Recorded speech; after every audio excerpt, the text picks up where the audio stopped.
Here. Keith Bloemandaal. Here. Jared Kennedy. Here. John E. Tu. Here. Mike Hopper. Here. All right, did everybody get a chance to read the minutes? Do we have any questions, comments, motions, corrections? I make a motion, we accept the minutes as written. Second. All in favor? Aye. All right, we're moving right along.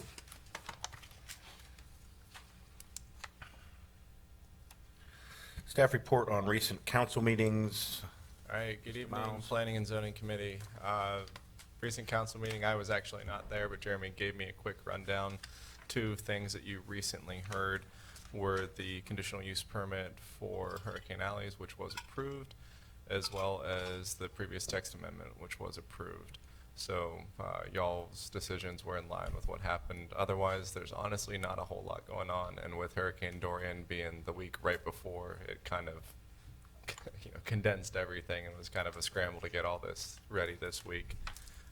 We will go over you want me to jump straight into staff update? Yes, sir. Thank you. Sir. Expedite.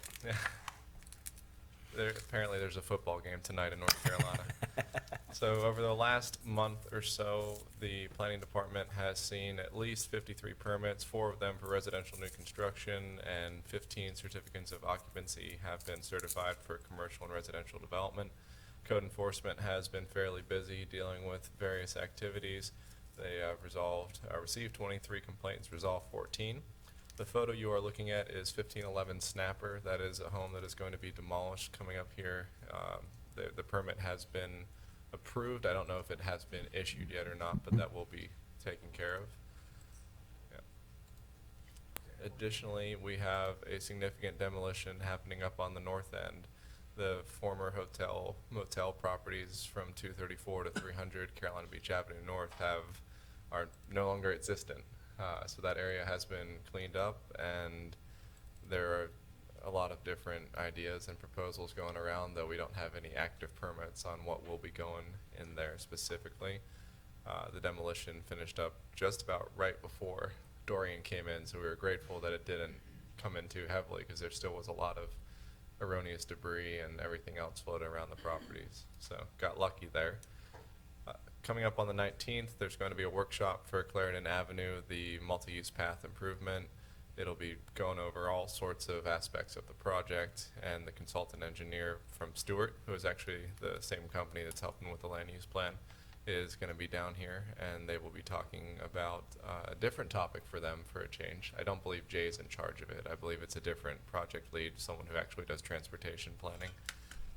But they'll be covering all the logistics, and Jerry Hare, our chief grant writer, will be there just going over details of the project as well. Upcoming land use plan meeting, Stuart and Jay will be back down here on the 24th at 6 p.m. for the next committee meeting, going over the most current draft and all the public comment that we've received, and whether there's any changes or updates that still need to be made to finalize that. I don't know that the time frame has been discussed, and that will be discussed at that meeting as well, as to when we want to get it to you all. But given that Dorian pushed us back a solid 2 weeks, October P&Z may or may not be feasible. It just depends upon what we hear from everyone at that meeting, and what Jay thinks is reasonable for his staff to take comments on and go back and make all the updates necessary. So personally, we're shooting for October, but if that can't be hit, we'll just shift it on to November, and whenever it's ready, it's ready. Special events in September. I'm actually told that the beach soccer tournament is not occurring. Apparently they couldn't get enough teams. Brenda mentioned that to me today, so I'm not sure if that will or will not be happening. Otherwise, we have the Carolina Beach Market continuing on for its last couple of weeks, the Dragon Boat Regatta and Festival, and a 5K, 10K on next Sunday. And last but not least, there's going to be 4 potential items coming to you all in October, in addition to potentially viewing the land use plan. One will be a conditional use permit for the Marina and Yacht Club. One will be a conditional use permit for 406 Harper from the Pioneer Group. One will be, that's for a planned unit development residential. The next CUP will be for a planned unit development commercial at 1012 Lake Park Boulevard South.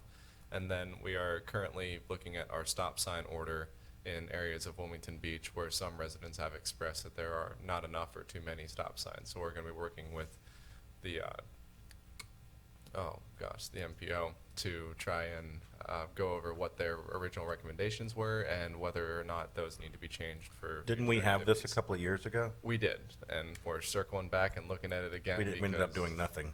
I can't speak to that. Jeremy? We did implement some four-way stop signs at that time.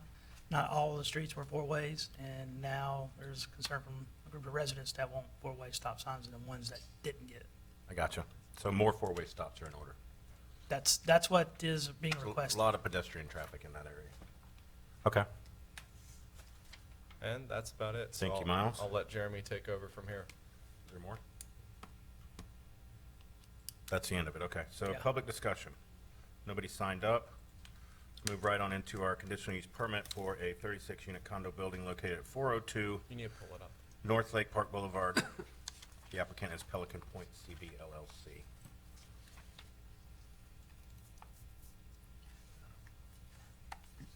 I had not opened it.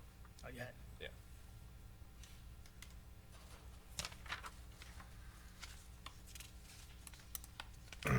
So at this, do we swear everybody in now? All individuals attending to testify must come forward and be sworn in. If you're going to speak about this condo complex, or if you're presenting for it or against it, please come up. Miles, are you doing it, or Andrea? Andrea will do it.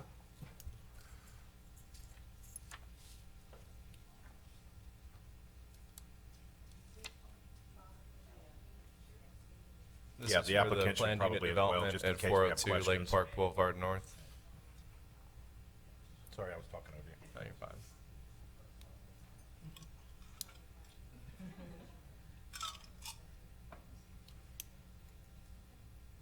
Do you solemnly swear that the statements you shall make are true and nothing but the truth, so help you God? Hang on, you have I some. think we have a couple more. This is just for this one CUP. Do you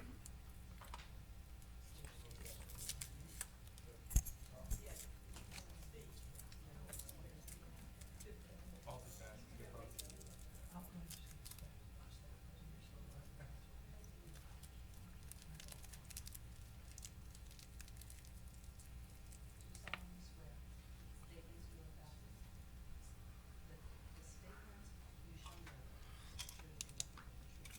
true and nothing but the truth, so help you God? All right, this time we're going to open up the evidentiary hearing.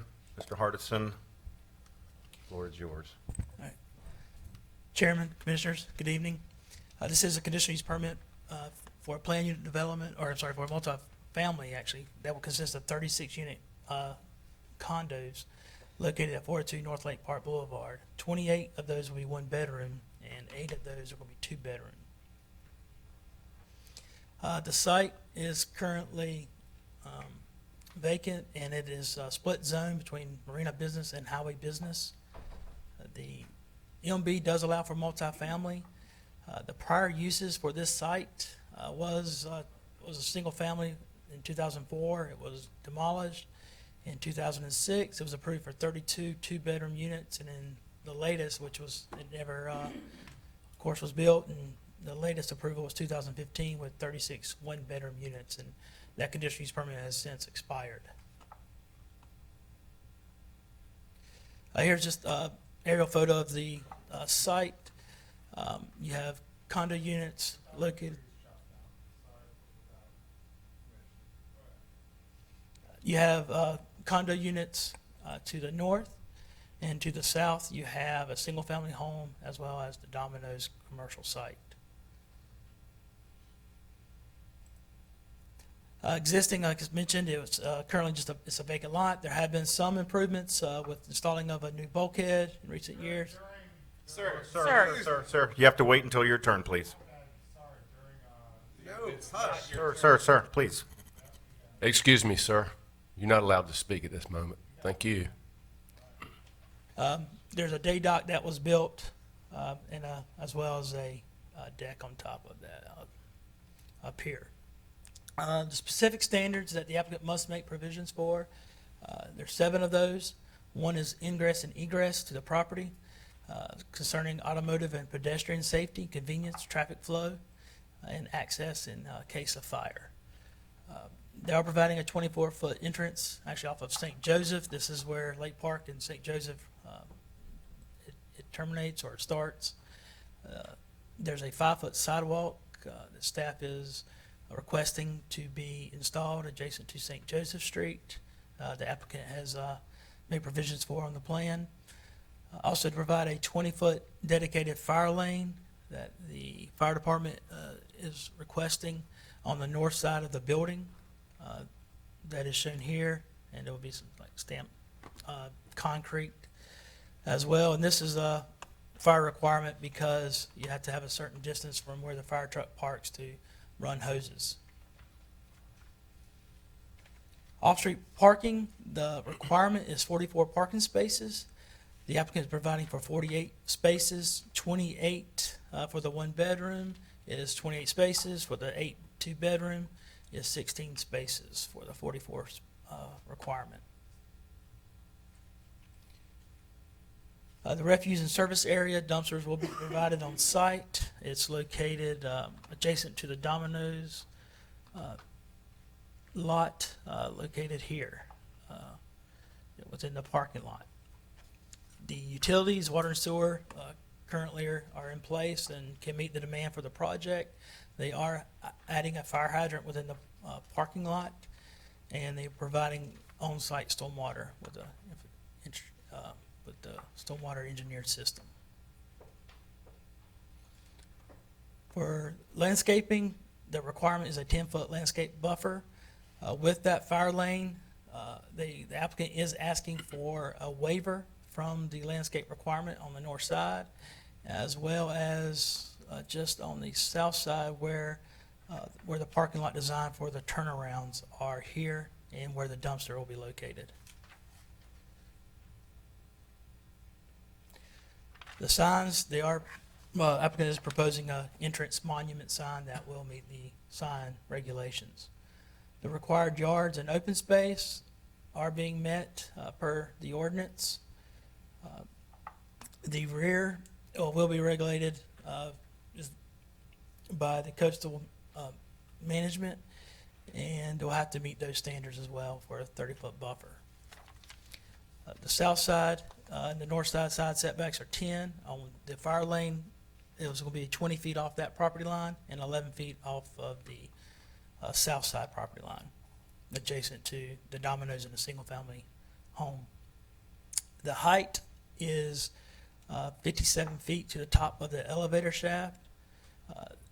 The requirement in the ordinance is there's a 50-foot, but you can go 60 with a conditional use permit, but you do have to give up a foot for height setback requirement that they are meeting. In the front, they're off of 151 feet, so they meet that by because they're having to start their building where that LeCompte or the Marina Business Zoning District starts. And the sides, they meet with a total of 11 feet for their side yard setbacks cumulatively. One condition that staff is recommending is an easement for future expansion of the town's Marina Walk. For future redevelopment that may occur with the seafood production that's adjacent to the town's parking lot in Marina. Then with this site is not at this time. It may there may not be able to implement it, but in future plans, if the town or if the applicant would agree to maybe some future, if it was foreseen for some future expansion of the town's Marina Walk. There are 4 general conditions that applicant must also make provisions for and would have to address. Here's your motion that the conditional use permit has to be, it has to meet the 7 specific standards or the 4 general conditions, or a denial would have to be based off of one of those. or all of them. The conditions that staff is recommending, one is, if it is approved, that the landscaping buffer as presented would be approved or would need to be addressed to meet that 10-foot landscape buffer where the applicant is asking for a waiver on. A 5-foot sidewalk along St. Joseph Street, the implementation of a stormwater system. The project would have to require and meet camera requirements and would have to obtain a major camera permit through the state and provide an easement for future expansion of that marina walk. And the land use plan does call for, if there are any opportunities to increase public access to Myrtle Grove Sound, and that's one thing we have talked to the applicant about is if it does work out, if down the road, if we could obtain something to extend the marina walk. And I'll answer any questions that you may have. On the easement, is that a verbal easement or a deeded easement that you're requesting? It would be, if it was it would have to be a condition as part of the permit. And if the town does have plans to expand the marina walk, then it would be a access easement. You're not requesting a deeded easement at this time? It would be a recorded It's access. required a condition that an easement would be there, so it would be an agreement, correct? And if you'll just clarify your buffer, landscaping buffer as presented, when I listened to you on the north side with the fire department, there is no place for the buffer. Are you saying you want a buffer there? The ordinance requires a buffer of 10 foot from adjacent property owners. Yeah. The He's asking for a waiver, correct? the applicant is asking for a waiver because of that 20-foot fire lane. Right. Are you saying that the town is still requesting a buffer that you asked? That the applicant is requesting a waiver from the buffer because he's unable to meet it with his design in front of you. And what is the town recommending? Yeah, What is what- staff yeah. recommending? Now, ideally, we love anytime you can prevent or have landscaping anywhere you can. With that fire requirement of 20 feet for a lane, with the width of that property, it does, create obstacles and try to provide that landscape buffer. Thank you. And the fire lane was a request of Chief Griffin and the fire department? Correct. Okay. Thank you. Anyone else have any questions? Is that the only exception he's asking, is the landscape buffer? I thought there were two, but I may be mistaken. So the exception, it was a landscape buffer, but there was one on the north side, and also there was a couple areas where the parking lot for turnarounds and the dumpster was located within where that 10-foot landscape buffer So would be. each So waiver it's in is those. justified by a reason, correct? Mhm. Could those turnarounds be used as interconnectivity at some point? Yes, and that is something we talked to the applicant about, is maybe, It's those kind of a could be hairy used spot as right there. as a stub out, Yeah. essentially, to where when the dominoes may get redeveloped, it would be nice to, if their plan could line up with those, and we could have that interconnectivity. But as of, something he said he would be, in line with, but until we know really what's happening with the dominoes, it's tough to, Right, to right. require that. Anytime we can try to include some interconnectivity, it's good, especially in a spot like that. Right, but if it's not something that's required, then 10 years from now, if the Domino's lot's redeveloped and the HOA and this condo unit won't do it, that's it, right? All you can do is ask at that point. That's all you can do, right? Mm-hmm. But if there's an access point already there, you hope you get good neighbors. at this point, unless, right now, our ordinance doesn't require it.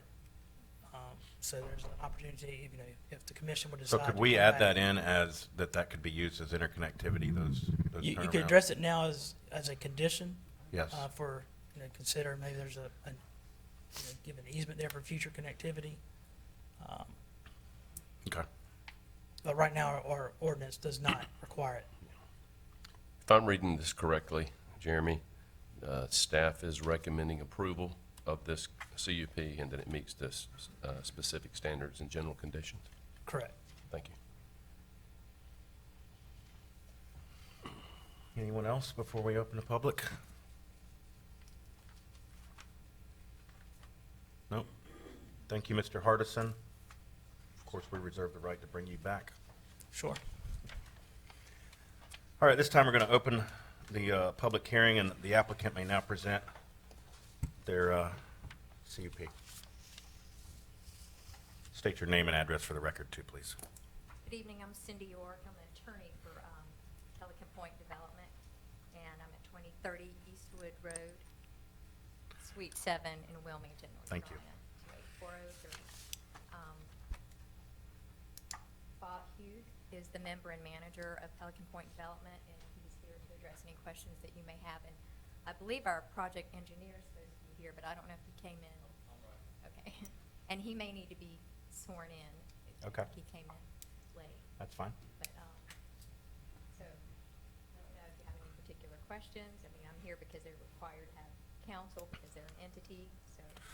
Really, at this time, we just want to hear why you think this project should be approved and recommended to be approved towards council. That's what we want to hear, your arguments on why that's a good, it's a good project for our town, and why we should issue a conditional use permit for it.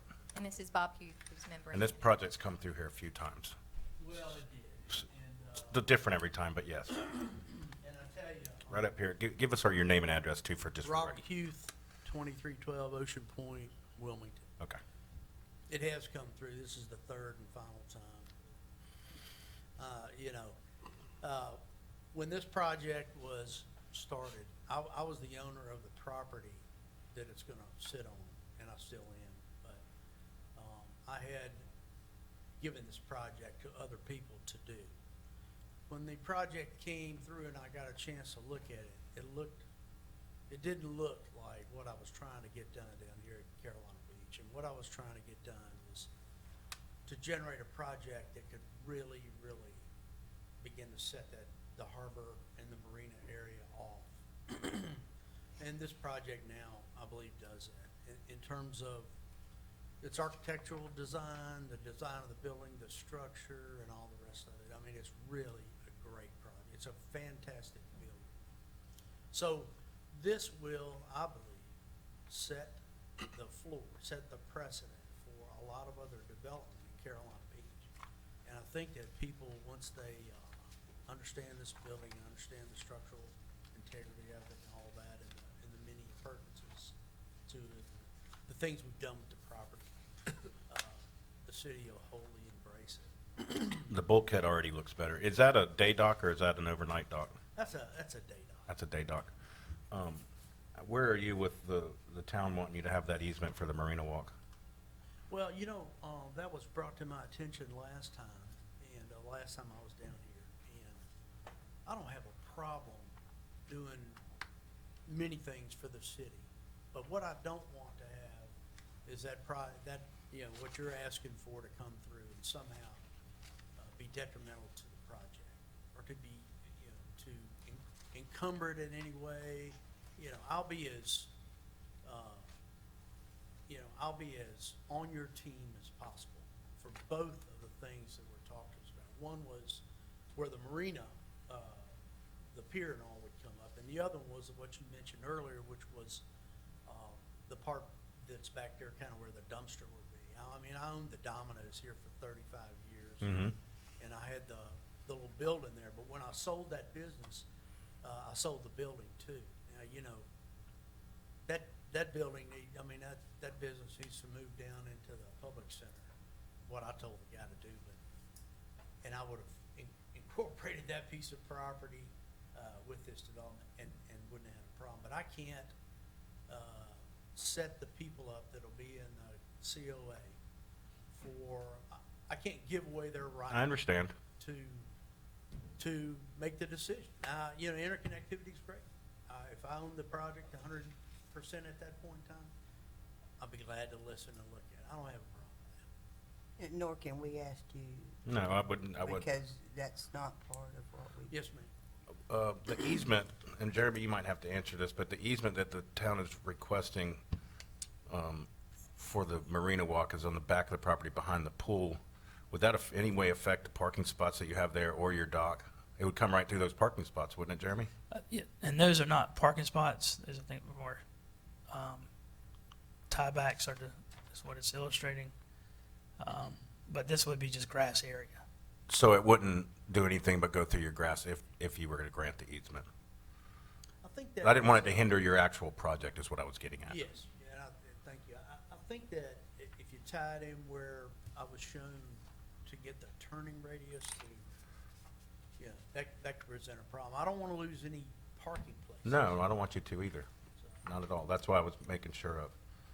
Does anybody else have any questions I for the just have, applicant? I just have one question. Yes, ma'am. It's got one tax, and this is a little bit irrelevant, and my commissioners may say that, but, it has one tax ID, yet your, document has 3 tracks. Has it been combined? Yes, ma'am.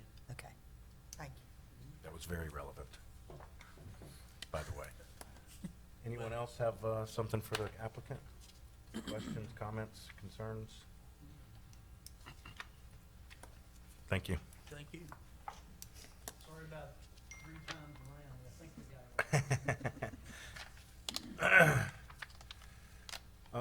All right, this time, if you were sworn in and would like to testify, please approach, state your name and address for the record, and we will hear your for or against arguments. Anybody? This is your time if you want to speak.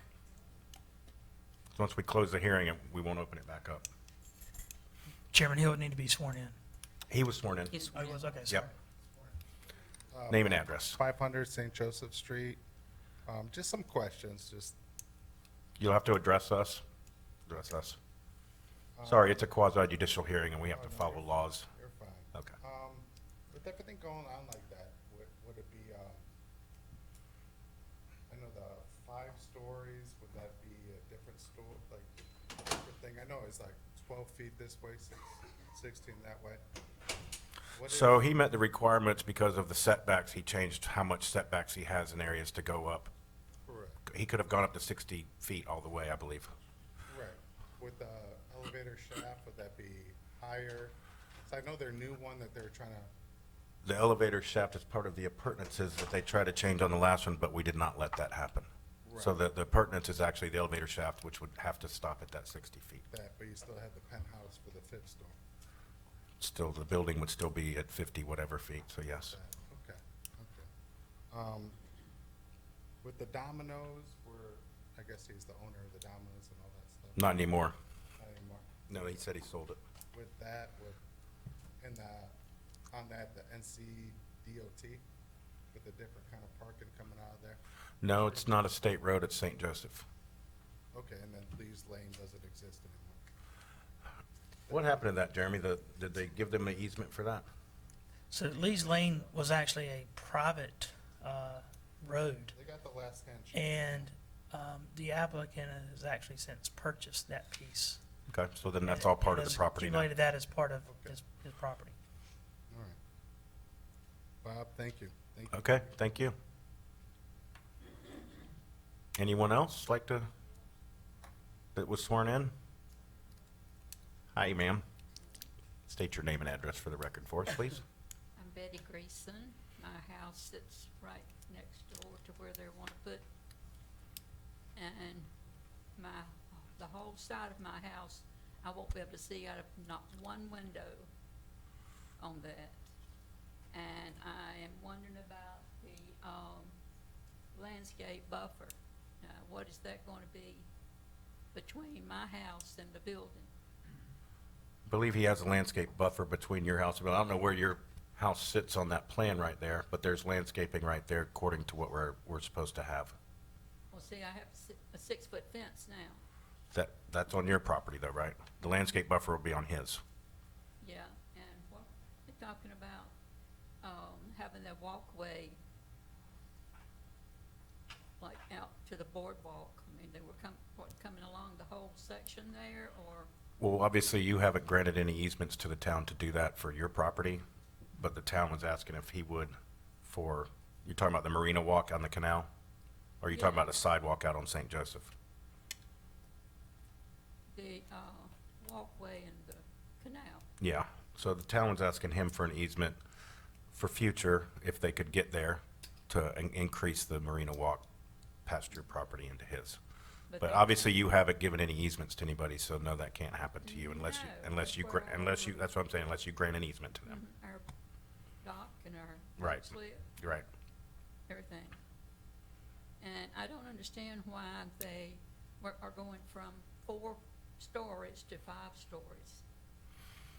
I don't have any information on why they did I that. mean, it didn't pass with the 4 stories and the elevator shafts, but now they want 5 stories and I don't know that it didn't pass. I think they had a problem with Lee's Lane and some other complications. Perhaps the owner can answer your question.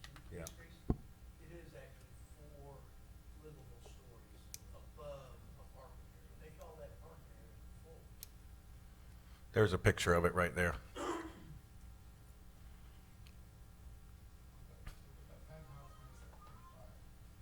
No, These are the living floors, the 4. This is the parking lot, part of the parking. you know how much space is gonna be from, like, my house to your building. Yeah, you can. I've read it, but you can. 10 feet. I'm going to allow him to answer a question. yeah, but they need to come back. Can we come back to the podium, please? Sorry, we're not supposed to have the conversations back and forth. So it's 4 stories on top of pilings where you park underneath, and that's as far as it goes. The elevator shaft extends it to 57 feet, but it's not a story. And nevertheless, whatever was or wasn't permitted in 2015 isn't really relevant to this conversation. No, you're right. We're looking at what they're applying to do here today. Doesn't matter. But we want your questions answered. Absolutely. But they, to answer, I think, your most pressing question, they will have landscape buffer, and there is no easement to come through your property with the walkway. Okay, well, now I asked him about the distance between my property line and their building, and he said 10 feet. Yeah, so- Mr. Hardison can yeah, tell us so that. There's a requirement of 10 feet is the minimum setback from their building to the property line. They're proposing 11 feet on your side. He's actually further, he's actually further from your property than he's required to be in his plans. Well, it's only about that much from my house to the property line. So it's gonna be like, what, 15 feet away from You're my, probably, I would say it's 15, House. 20 from the property, yeah. Depends on what your setback is, and I don't know, but I've been there. okay. Well, notice that they've changed the name from what they were. It's the same, I guess the same people that were requesting the last time? I'm not privy to that information. It's the same owner of the property, but I think he had different developers then. Okay, so we'll have, or is the vote for tonight, or is it? We just make a recommendation to council. It'll go to council for a final vote. We don't decide anything here. We just hear the evidence and make a recommending vote. Yeah, And council actually will make the decision. well, I don't know that my house is, zoned for business. I mean, I believe that's marina business there? It's marina business. It's marina business, so it's single family or marina business or multifamily at this time. And that could change in the next land use plan. I don't know. So right now, you're within what it's supposed to be. I know it's going to really bring the value of my house completely out of sight. So, okay, Thank you, ma'am. Anybody else? I was not sworn in, but I do have a question. Can we swear her in? Need to You be can't sworn in. speak unless you're sworn in. Yes, you may. I think you can get the project engineer at the same time, if you want. I don't know that I have any questions for him, do you? really, that means well. Just in case.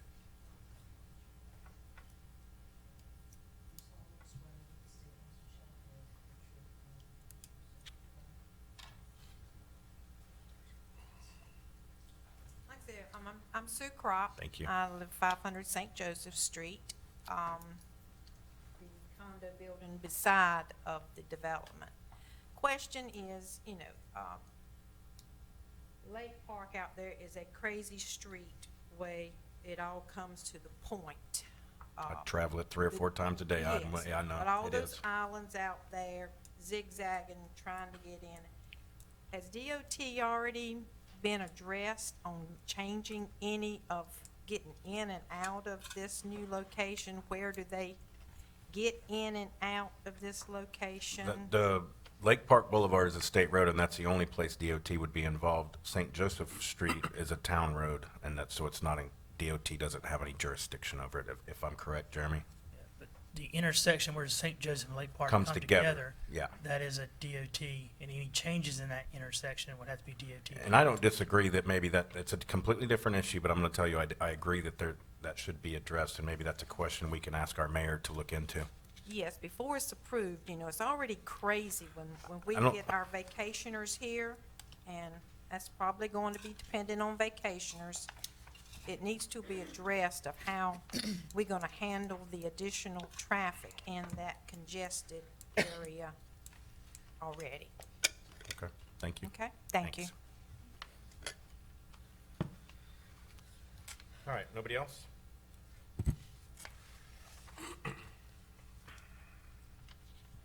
All right, does the board have any more questions for witnesses or any other parties? Nope. All right, I'm gonna make a motion, we close the public hearing. Second. All in favor? Aye. All right, guys, girls, gentlemen, ladies.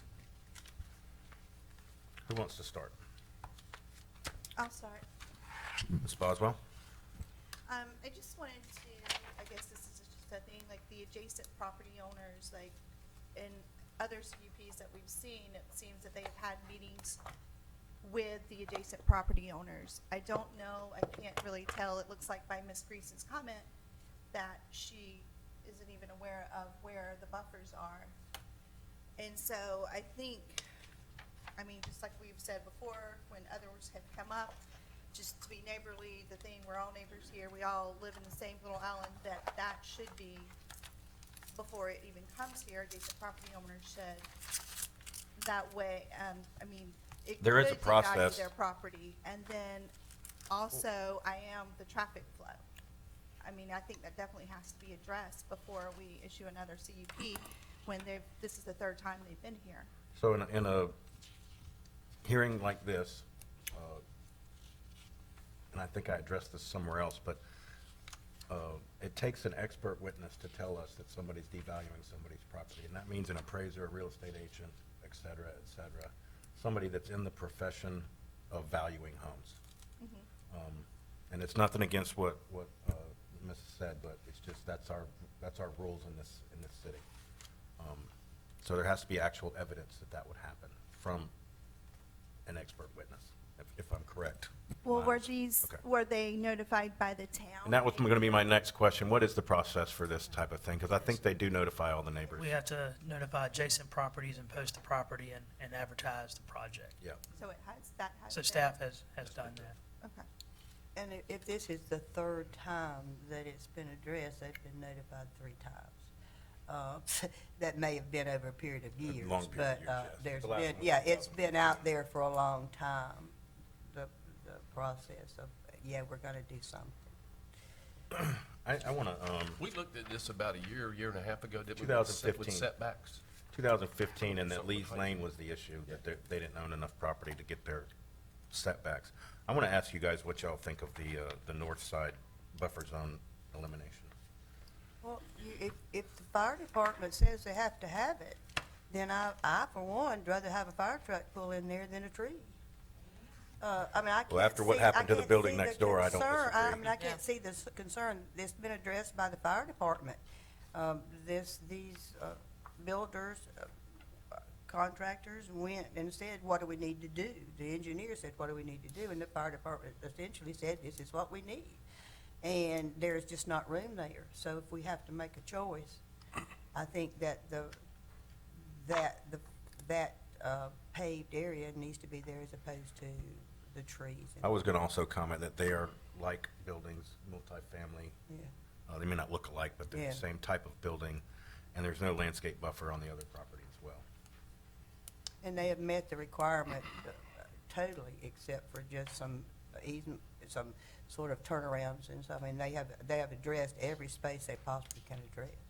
I feel that Mr. Hardison's gave a compelling rationale, is when you can have buffers, you want them. You'd like to have them, but he'd prefer to accommodate the fire trucks, Over as the buffer. Commissioner Kennedy said, so. I think the only other locations were the turnarounds and the dumpsters, so I don't see any issue with that. The sidewalk, Jeremy, the sidewalk is going to be, if the easement, if the verbal easement is a condition of the CUP, The Marina Walk sidewalk, you mean? the sidewalk that they're requesting. it That's on would- St. Joseph. That's on St. Yeah, Joseph. yeah, right, that, the sidewalk that the town is requesting I see the what you're saying. easement Yes, for, yes, yes, yes. it Sorry, I wasn't will, it will, and we've already addressed that the homeowner beside has not given the easement, so at this time, it's not feasible, because it would be sidewalk, nothing sidewalk, is that correct? For the Marina Walk on the Yeah, I mean, canal but side? you're asking the Yes. applicant So to give it's, you it's a, really, if we're having opportunity at this time, for this or this project, to be developed, is if we could go ahead and get that in place. So if, it may not ever happen, but if and when, the adjacent property is redeveloped, or, if there's an opportunity there, maybe then we can extend the, so it's an active easement you're requesting. In other words, what you're saying is, we want to go ahead and put something there. that it could be there on paper, if that it could be ready to be executed. There isn't any reason to put it there if we don't get the adjacent property. That's my properties to point. do it, right. That's my point, but if he's, it's what I'm asking, we have a current, it would be a vacant, and then a current. Are you asking it to be that way, or are you just accepting the fact it's on paper, like you said, and that it would stop where it stops now, and that it doesn't go forward unless you, the town, activates that easement? Correct, yeah, it could Okay. be. It would be a condition condition of the worded permit, that so, way. right? Can you show us where that easement that you're asking for in adjacent to the other property owner that has it granted, just so we can see a visual of where that would be? Let's see what I have Please. there, Ariel.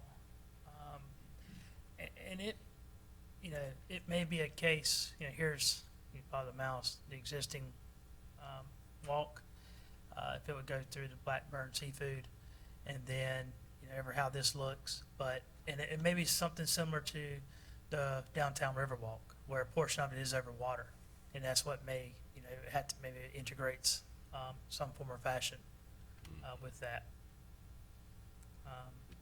But, this is all kind of hypothetical at this point, and there's no design plans or anything, or, permitting in place where that is.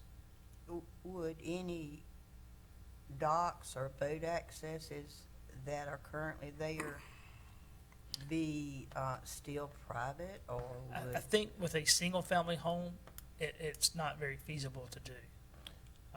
That's already has, their private dock and Private boats dock, on there. because if you run a public walkway through Yeah. there, you would, there are big consequences. Yeah, I think it'd be difficult to probably first obtain, And and especially then black. you'd have to look at the design.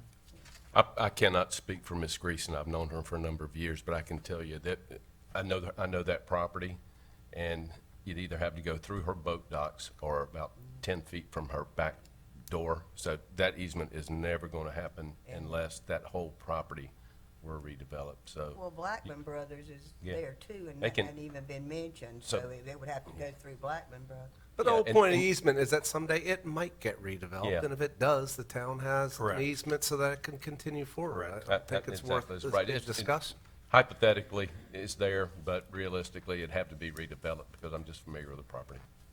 But they, In my opinion. those easements are the source of litigation for future generations. All right, any other discussion, any questions for Jeremy, any? Anyone ready to make a motion? I think if we go through, look, you want to go through the items real quick, let's go through them. Well, before a motion is I made, was just going to go through the standards and Conditions. general conditions and go through them one by one, Mike, but go ahead. I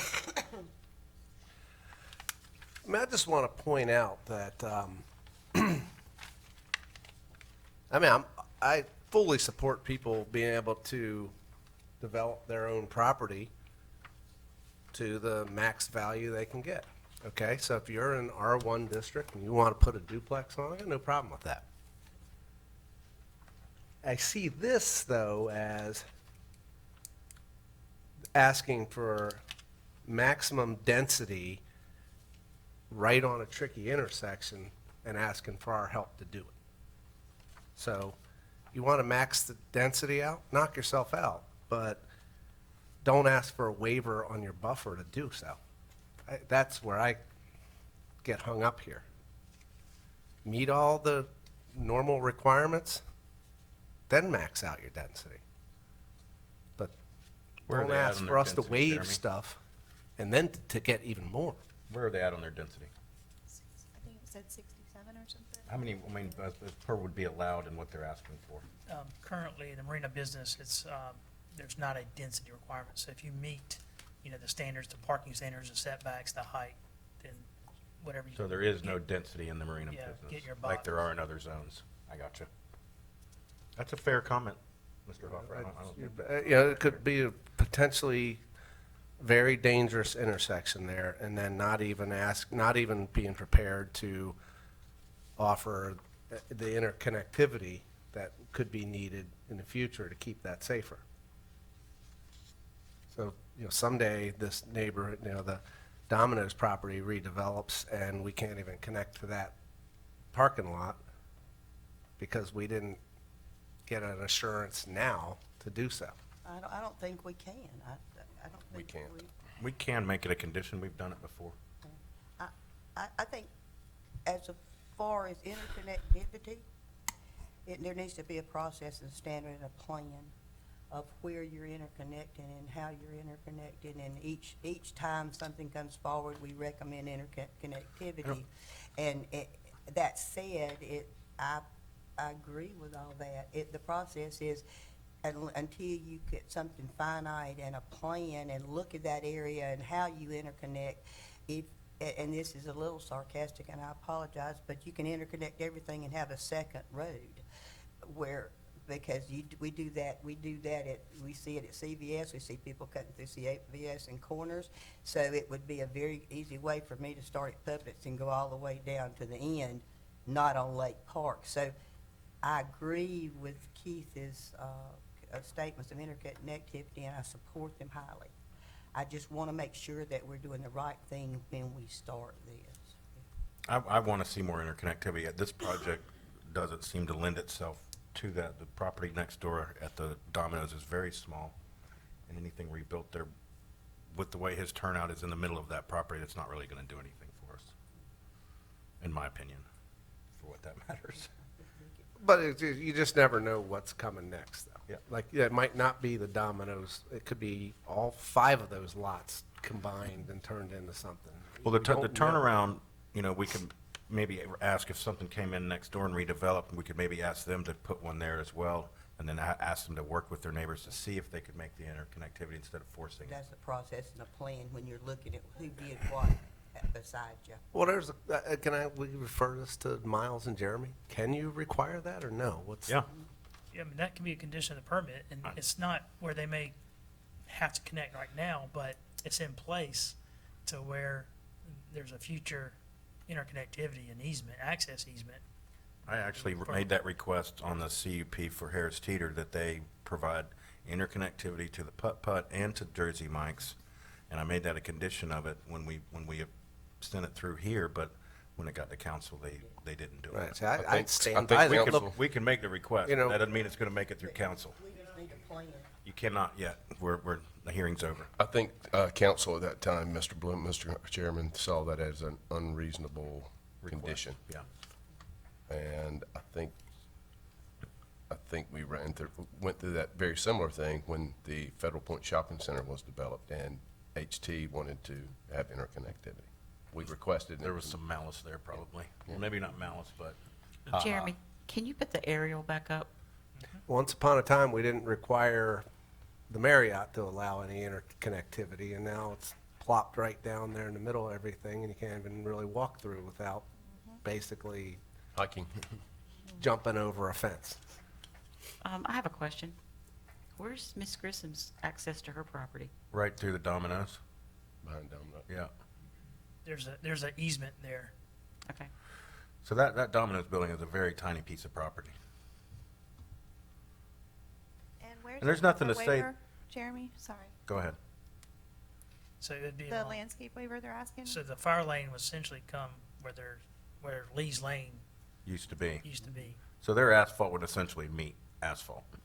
There's already It's gonna be no, back to back with yeah, there's Park. already no landscape on the existing condo.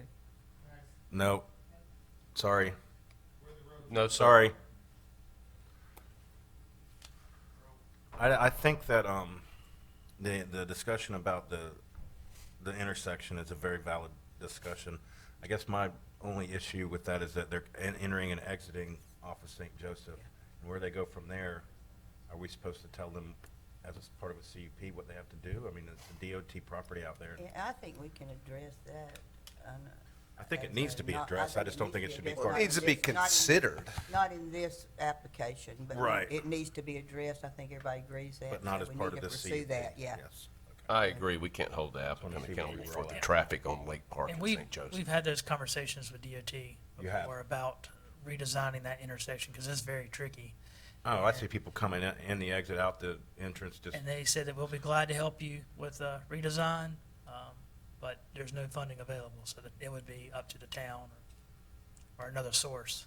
is that why they stopped the repaving at 421 when they got to our bridge? Sorry. All right, anybody else? Do you guys want to go through the I don't conditions? think we need to. I think we, I don't think so, know 'em. unless, No? Okay. Somebody make a motion here. I'm gonna try it. You know, I may have to have a little help. Put it up there for us, Jeremy. I make a motion that we recommend the approval of the conditional use permit and that it meets specific standards and general conditions with the recommendations that sidewalks are provided as a verbal, agreement, and that the waivers requested by the applicant on the north side and the south side be approved. I think, just to clarify your sidewalk, we're talking about on St. Joseph, the sidewalk on St. Joseph. A 5-foot sidewalk from one end of the property. The easement for the sidewalk as requested by the town. Yes, The sidewalk being on St. Joseph. thank you. Correct, and the sidewalk will occur within the right of way. It would Within the just right of be way, right. Up to, because there's already connection, They're just gonna pay for it. yes, with, on the south side, so it's actually connecting to existing sidewalk. Do we have to mention the stormwater and the major CAMA permit? No, that's something that's gonna be a permit That's gonna be requirement as permit well. required anyway, okay. The other thing, just to address, if the commission is interested in that future expansion for an easement. I'm not. I'm not. All right, we have a motion on the table. Second. All right, any discussion? I know. Before you I all know. vote, I think you should consider that we've got a tricky intersection there. We're talking about cramming a large building with a lot of units in there that can make that even more hazardous, more difficult for bikes and pedestrians. And we're making it even more dense because we're waiving some of our own standards. For that reason, I'm gonna be voting no. I don't know if anyone here has got more experience with that intersection than me, not that I'm a St. Joseph, but I lived there almost on that corner at Carolina Bay for 9 years. It is tricky. I think the town, and if the DOT doesn't have any funds, we should somehow address it because that's already in the traffic study that was done, part of that very dangerous piece of 421, one of the most dangerous for accidents in New Hanover County, or in the state. However, I don't think we legitimately can hold the applicant accountable when he's building within his limits, and the only thing he is asking is he wants a fire lane instead of trees. That's just my opinion, everybody has one. But we can, because the interconnectivity does pose a public safety issue. His turnarounds won't work for interconnectivity. I think if you look at the map of it, it shoots right to the middle of the building of Domino's. But we're going, like, we're not even, like, the town's asking for an easement, we're saying no, we're saying okay for the landscape buffer, and then we all agree that that intersection is, but we're just gonna say, okay, here, we're just gonna give a CUP when we're not even considering, we're not even going through the denial, the reasons for approval or denial. And I do feel that it poses a public safety issue, so for that reason, I can't vote for the CUP in That's a support. valid point. Sorry. Why is it trees or a fire lane? Why can't it be trees and a fire lane? I don't understand why it has to be one or the other. It doesn't. It doesn't. But that's how everybody's talking, is that, well, No. he can't possibly have a landscape buffer as required by our ordinance because he needs Well, a the way fire I lane. He understand could it do is both. The fire department said he needed 20 foot. And so 20 foot, the property setback is now moved back to 20 feet. So. From if what's you're gonna have required a of is buffer 10. 10, it affects the whole design of the building. Then you're gonna have a buffer at 10 foot, then you're 30-foot setback on that side. And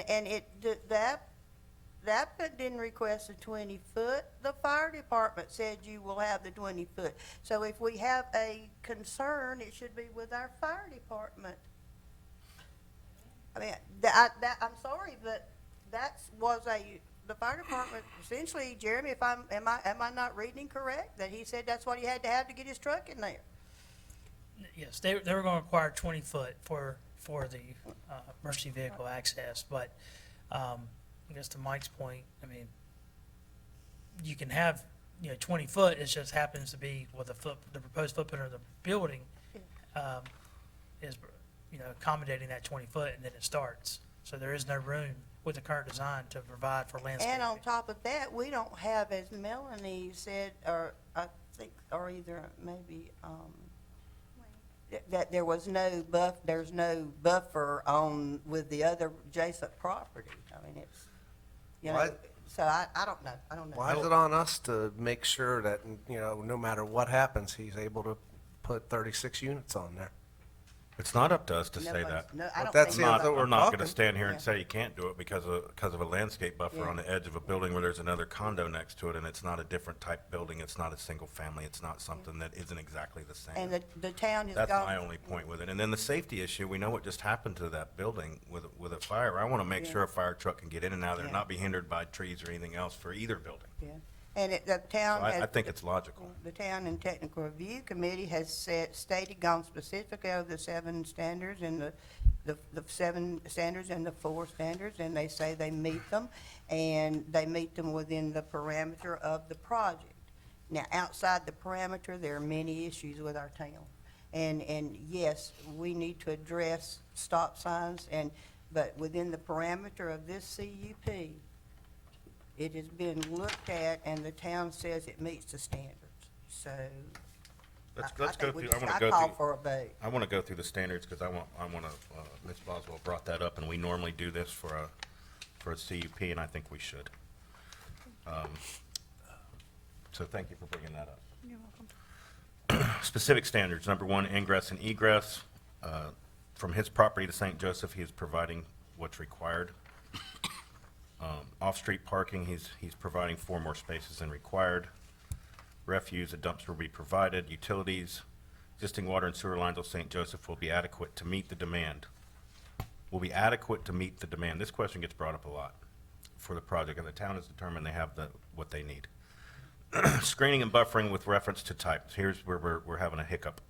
10-foot type B buffer yard is being provided on all sides of the development, except along the north side of the property for a designated fire lane. No signs, required yards and open space. Setbacks, proposed and required setbacks for the project are as follows.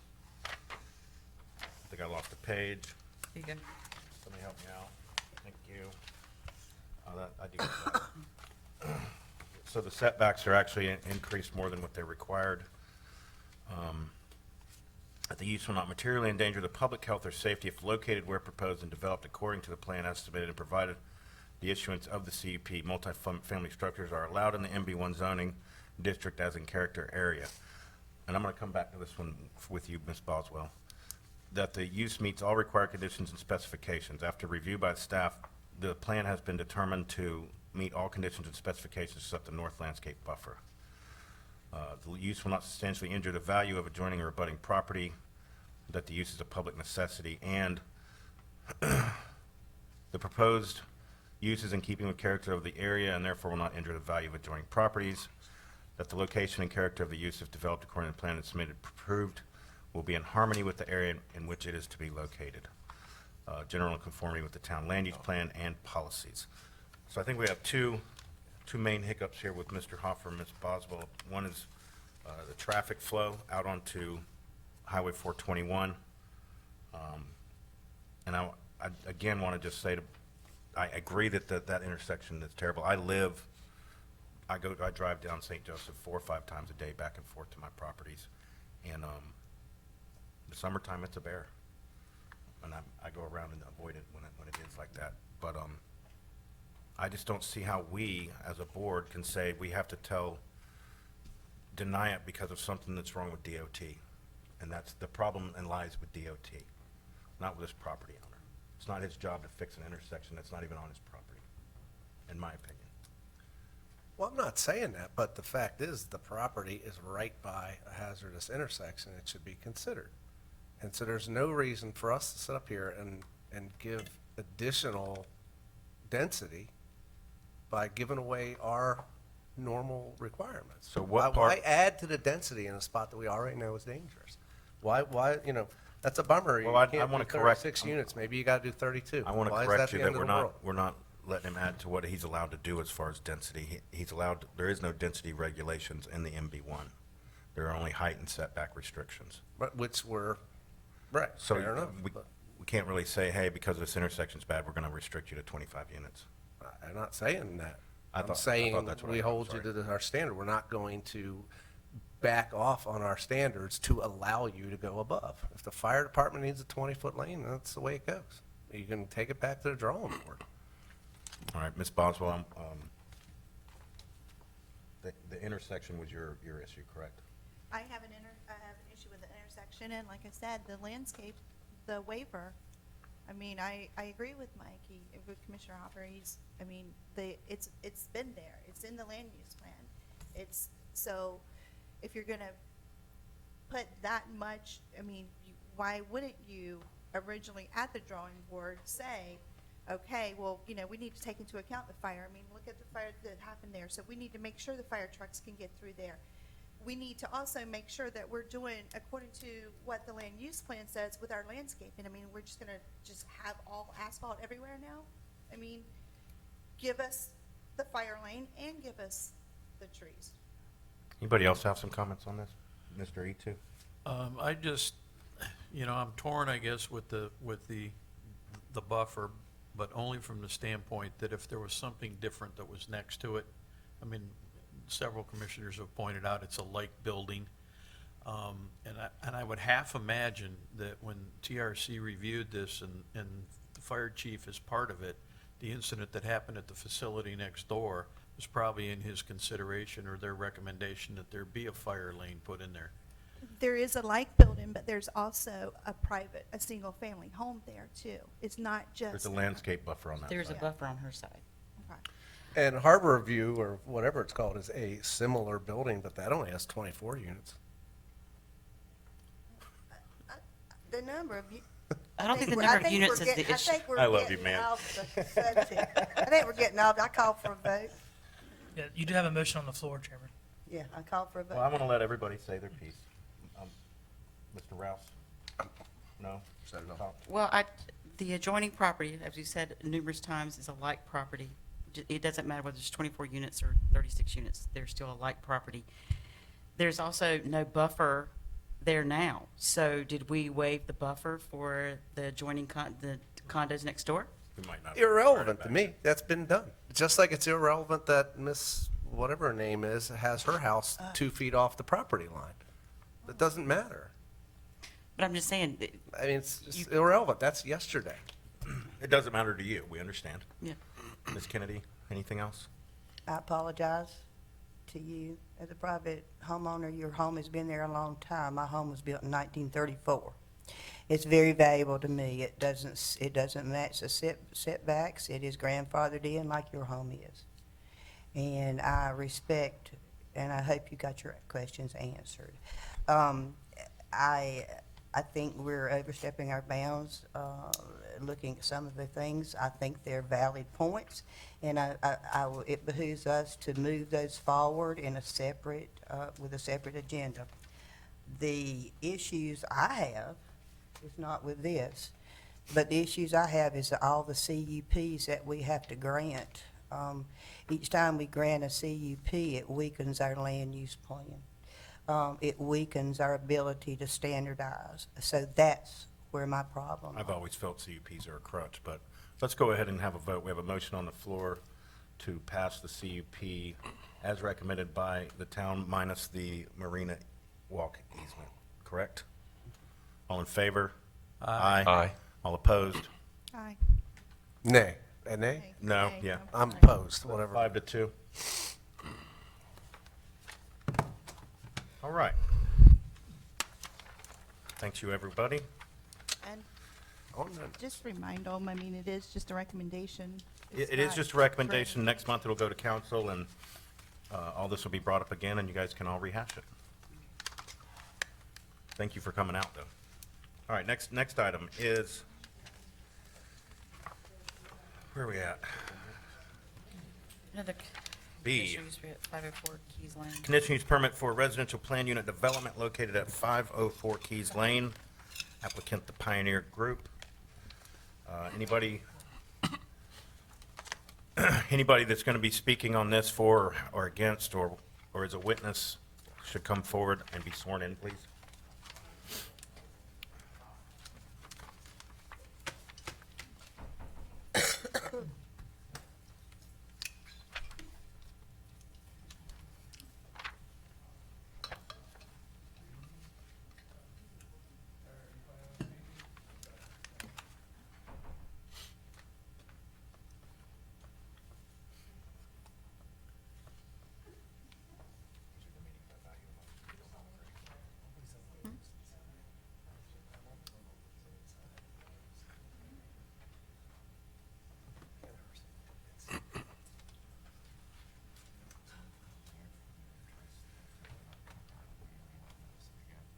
All right, this time we're going to open up the evidentiary hearing.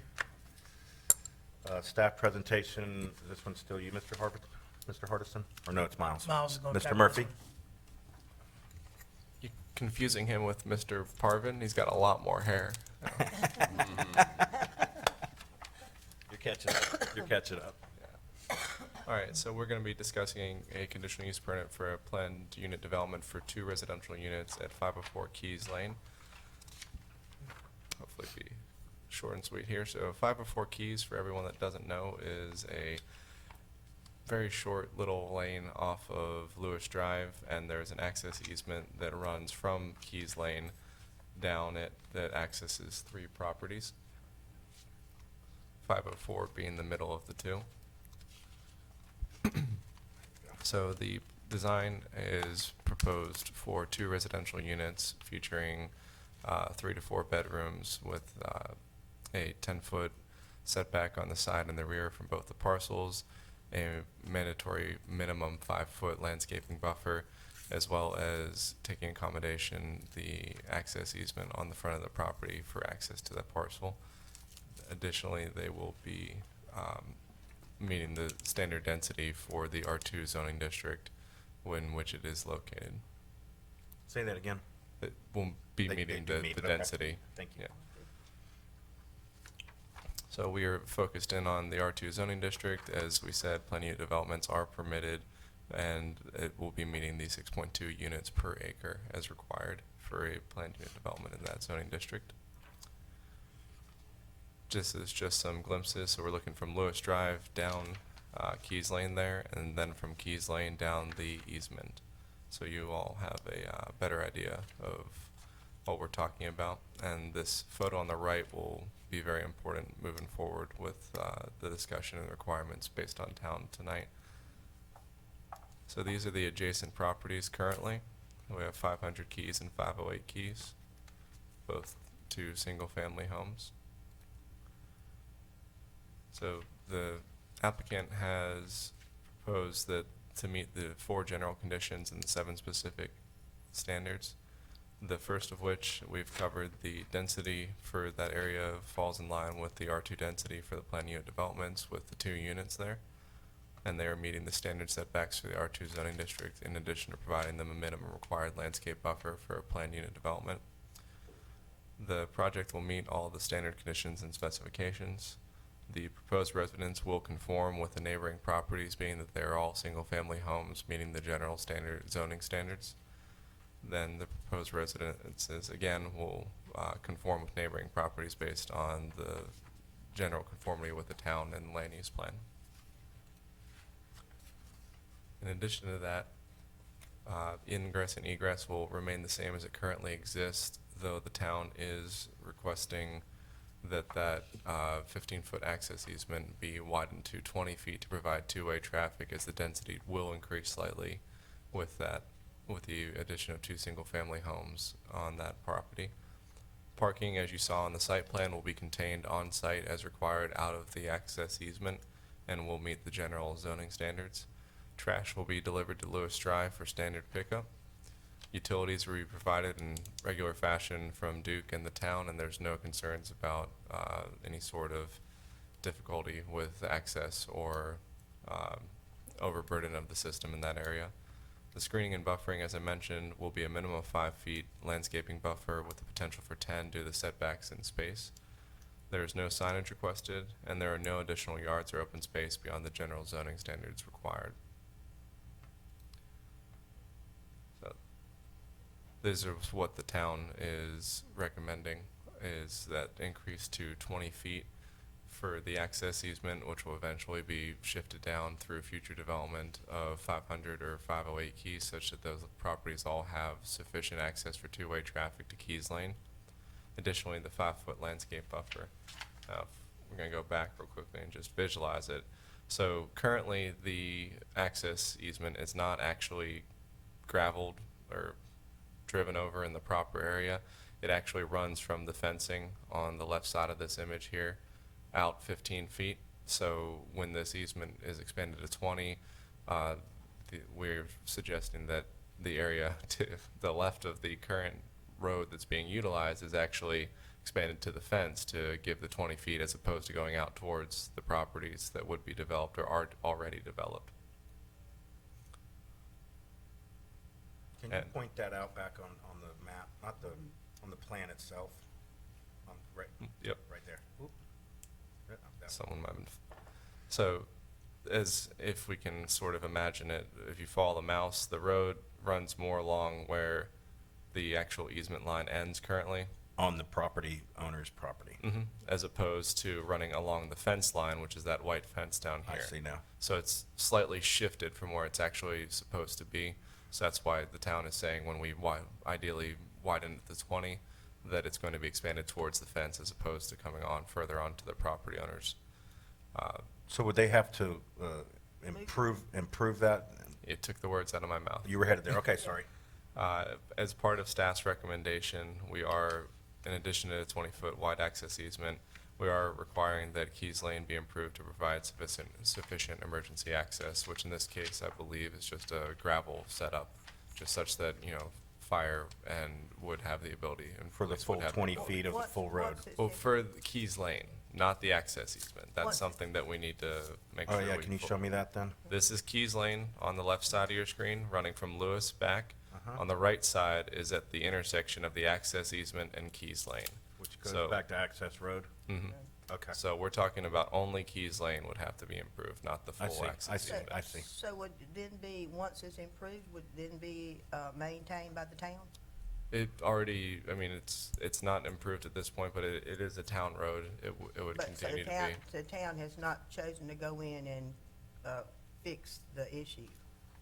Oh, no, ma'am, because the issue is an access easement as opposed to the lane itself. Yeah. The lane itself is town maintained to some extent. It's Okay, is not that overly private traveled. fence? Pardon? That's a private fence, right? Yes, ma'am, it's So this you're- property's you're- privacy we're- fence. You're actually recommending that the road go right up to the fence. It's, So would you allow the fence to stay? again, it's an access easement as opposed to a road, so the fence is built to the property line where the access easement starts, and so both would have to live in harmony if it were, So the you know, key word- technically they already It already are is living in in that spot. harmony. We would just be encouraging that the access easement used properly moving forward. So it would never be a road, it would always be access easement, which is the key word. Thank you. Yes, ma'am.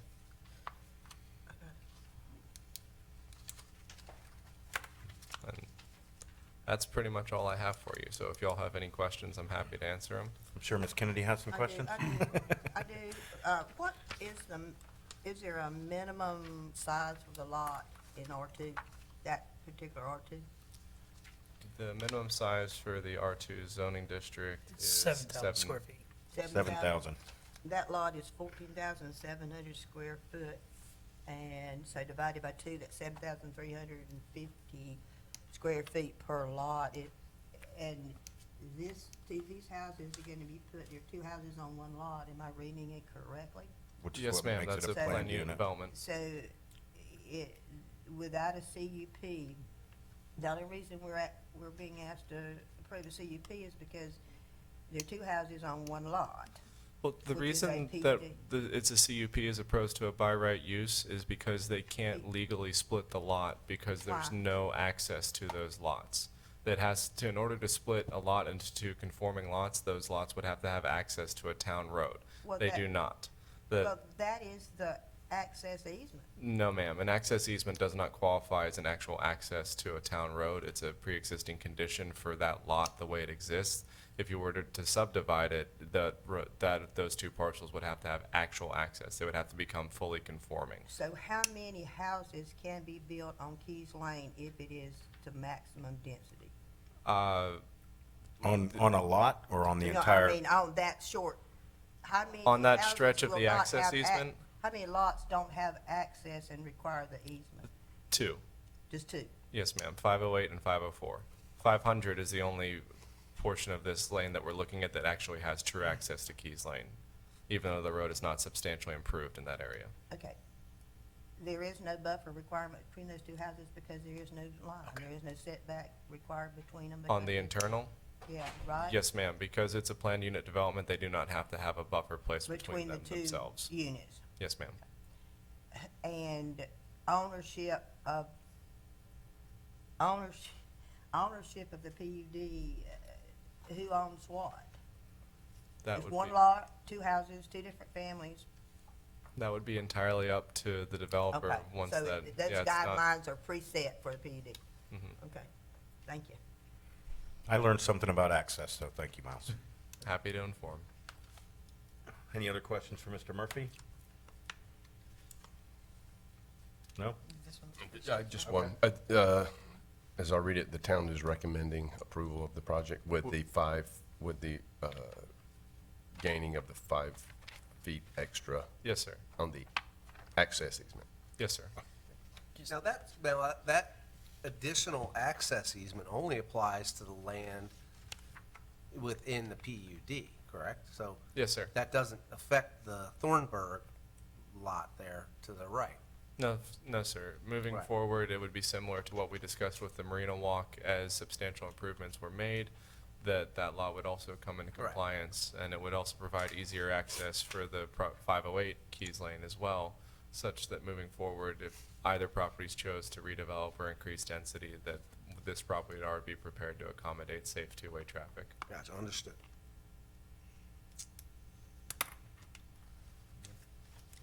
I'm good on that one. Thank you, Mr. Murphy. All right, at this time, I'm going to make a motion, we open the public hearing. Second. All in favor? Aye. Aye. The applicant may now present evidence and legal arguments for this planned unit development CUP. Please come up and state your name and address for the record. Stephanie Covington, 709 Magnolia Avenue. Like Miles said, we are proposing something that remains under density for the R2 district since we can't subdivide the property. To answer your question about ownership, it would be platted very similar to a townhome project where each person owns their structure and the land underneath it. The rest would be common space, but our intent is to keep the integrity of the home and kind of have fencing so it felt like they each had their designated areas to enjoy. And just a couple things to clarify. When we went through TRC, our improvement of Keys Lane goes from Lewis to basically where the 15-foot wide access easement ends at that little triangular point there. And then we're not, like Commissioner Hoffer mentioned, we can't increase the 15-foot wide easement on land that is not ours. We're simply expanding it to 20 feet from where our property corner starts and then ends. So we're only expanding it there. So there's two parts to that, correct? That you're improving Keys Lane We're improving- and you're increasing your easement on And we're front of your shifting, property. when we do the improvements, we plan to put the traveled road within the Where it's easement, supposed to where be. it's supposed to be. Yes, ma'am, okay. But if you're expanding your access easement from 15 to 20, your concrete parking pad looks to me like it comes right up to the 15-foot mark. It does now, but you'll see if I take 5 feet off of it, that there's still room for that car to be shifted back and have room, and we would still, what is 32 minus 5? We'd still have plenty of room there for the front setback of the home. Still have 27.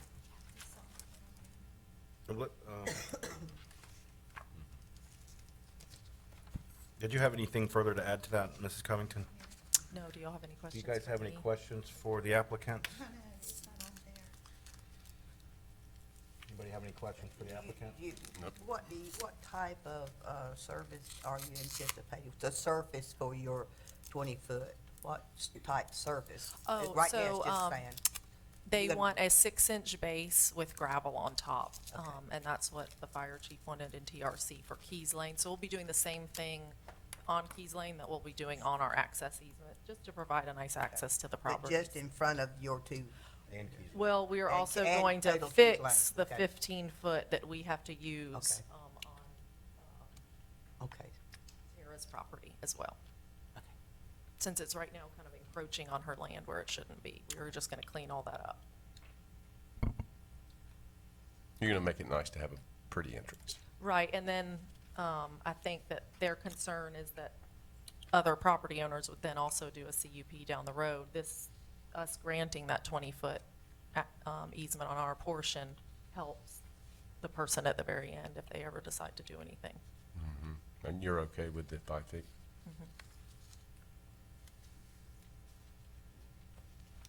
I'm just curious, do you have designs for these homes yet? We know we want to keep them 2 stories and under, meaning, they'll either be a single-level home or they'll have 2 stories and then, keep them probably, You're they'll end showing up 3 being cars, less so I'm than- assuming 3 bedrooms? Yeah. And I think it was mentioned 3 to 4, but it's most likely gonna be 3. I was just curious. All right, any other questions for the applicant? I think so. Thank you. Okay, thank you. At this time, anybody that was sworn in and would like to testify, please approach one at a time. State your name and address for the record. Plead your case.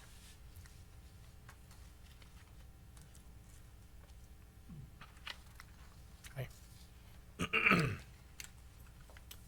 William Parrish, 504 Lewis Drive. So there's 3 bedrooms, there are 3 parking spots assigned to these, correct? Yes. And then she's allowing 5 foot on hers, and then we're taking 5 foot on our side to do the 20 foot. I'm right here in the middle. Yeah, which property is his? I'm Nothing's sorry. changed on your property. No, nothing changes on your property. It only goes towards her. So Keys Lane, is that open, so there is water and sewer back there, so that should be state maintained, I'm thinking, or town? Town maintained. Keys Lane is. Yeah. So The access road proposed is not.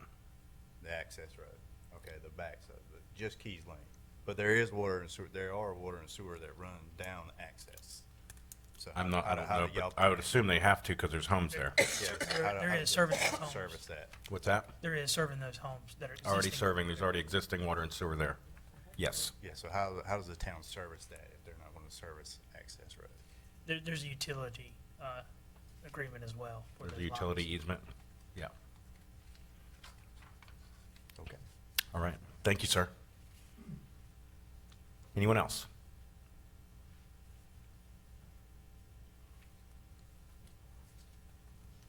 Going once? No? All right. This time we're going to close the public hearing. Well, before I close the public hearing, does anybody have any questions for the applicant or anybody else that spoke? 'Cause this is it, to ask them questions. I didn't say that last time, I'm sorry. All right. Make a motion, we close the public hearing. Second? All in favor? Aye. Aye. All right, anybody want to go first? I don't have anything to add to this one, quite honestly. Me either. I think there's a concern about putting human beings down sand or gravel accesses. I think accesses were fantastic when we allowed those easements and our neighbor, we allowed them to cut through to get to our house. But we are developing this area and there's going to be more than just 2 units and more than just one person living in each house. And I have a concern, it doesn't affect the CUP, but I have an interest in, there's inconsistency and no planning for the town allowing these to happen with water and sewer going down there and a lane that looks like that. And we're looking at a private fence and we're saying we can put gravel up to the private fence, right up to the fence.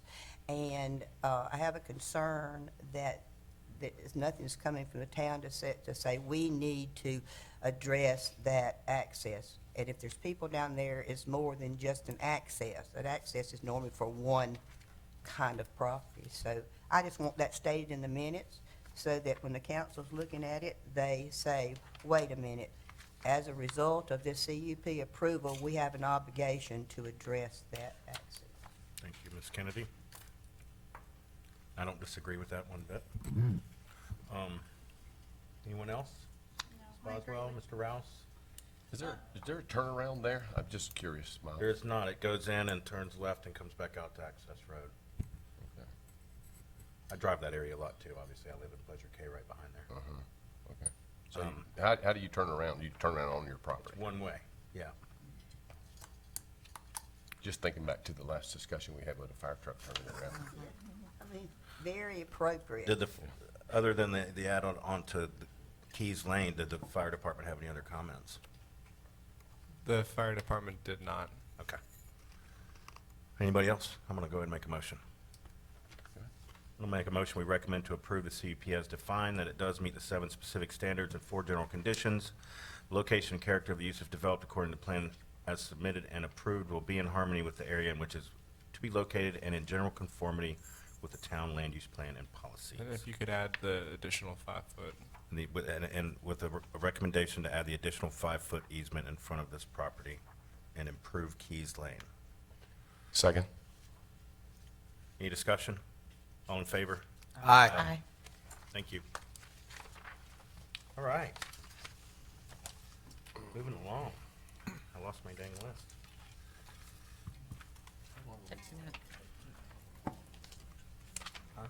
Do we have any preference on Text amendment. which text amendment we're heading towards next? No? I don't have a problem. Can we have a recommendation that we take a short break? Sure. 5 minutes. Good, because I can't find my papers. Commission. Next up. I believe we have the text amendment to allow for planned There it unit is. developments in neighborhood business zoning district. Thank you. So the applicant is not here tonight, unfortunately, was just unavailable, but they want to move forward without them, and staff is comfortable hearing it and Okay. moving it forward if the committee is. So this is just a text amendment, no hearings. All right, go Yes, sir. ahead. All right. Yes, general. So the neighborhood business is a zoning district in the town of Carolina Beach that is designed to serve that kind of walkable, small, pedestrian-oriented shopping and service activities, providing various, in addition to single-family homes, mixture, commercial, residential sort of setup. It's intended to discourage any use which, because of its character, would not be in harmony with a residential community or would be detrimental to surrounding residential uses. It is also fallen in the mixed-use 1 zoning district of the 2007 land use plan, which again is looking predominantly at single-family and duplex units. That's low-density residential, and additionally at lower-intensity restaurants and commercial services and retail. So that neighborhood business and the associated district in the land or zone in the land use plan both are talking for a mixture of residential commercial development. Just to give you all an idea of where we are, so Lake Drive, just south of it, is the only portion of neighborhood business in the town of Carolina Beach, except for one parcel at 901 North Carolina Beach Avenue. So this is the area predominantly. There's a few different commercial enterprises as well as single-family homes that run along and inside this stretch. Is that where A&G is? Yes, sir. A&G, Veggie Wagon, things of that nature. Yeah. And as you can see, it's bordered by mixed use and T1 multifamily and the R1 zoning district, as well as just a tip down here by the R1B zoning district. So everything except for this portion of Carolina Sands is all low density with an option for some sort of commercial development as well, except for the exclusive R1 and R1B, which are single family, 2-family, and single family only. Just to give you that land use plan perspective. So once again, we're talking about this mixed use 1 portion here on the bottom. So is this where the little, where the Popsol ice cream place where we're talking about? It's from Uncle Vinny's to the Veggie Wagon. Okay. Or is the Veggie Wagon even part of it? It is, yeah, okay. I think it is. But the superior. So all we're really proposing to do with this text amendment is go from a blank here under neighborhood business for a planned unit development for a business to a C, to allow it under a conditional use permit, like the majority of the commercial districts that are present that also allow for single family development. So that's, So I just have one question. Yes, sir. You know, I'm not a fan of CUPs, but I just want to understand that we're doing this because it's a planned use development and that there will be different circumstances than just a regular allowed by use, right? yes, sir. Correct. The planned unit development implies that there will be more than one unit on the property primarily. Correct. If there's a larger use associated than just simply, I'm going to build something that's allowable by right and put a use that's allowable Just right like we in it. just did with the residential one here, okay. Yes, sir. I'm concerned about 901 Carolina Beach Avenue North. 901 Carolina Beach Avenue Go ahead. North Mm-hmm. is, we talk about eclectic in history for the town of Carolina Beach. It is one of the standing grandfathered areas of our town. It is a midway point between our boardwalk and our fishing pier. It has been there as a business, it is grandfathered in, and it's in that area. What effect, I'm all for the other part, but this one property, what effect will it have on that piece of property? I think I know, but please tell me. Absolutely none. None. Explain what a No. planned unit development essentially means. A Maybe planned that'll unit help. development in general terms for you all to understand, it would be something of where you're looking at a lot that has a larger density or a lot of significant area that it has a structure currently on it, or a person has a plan to place multiple structures Multiple on it, as structures. opposed to just doing one larger building by right. So in the case of 901, there's an existing building, and frankly, that parcel does not likely have the density to fit a planned unit development on Doesn't it, have so the it would have size, yeah. absolutely no bearing on it whatsoever. It's like our last CUP, had they been able to have access, they would have been much better off doing 2 lots, 2 singles, so. They Yes, would have ma'am. even seen That's us. the PUD was it. All right. Any other questions for Mr. Murphy?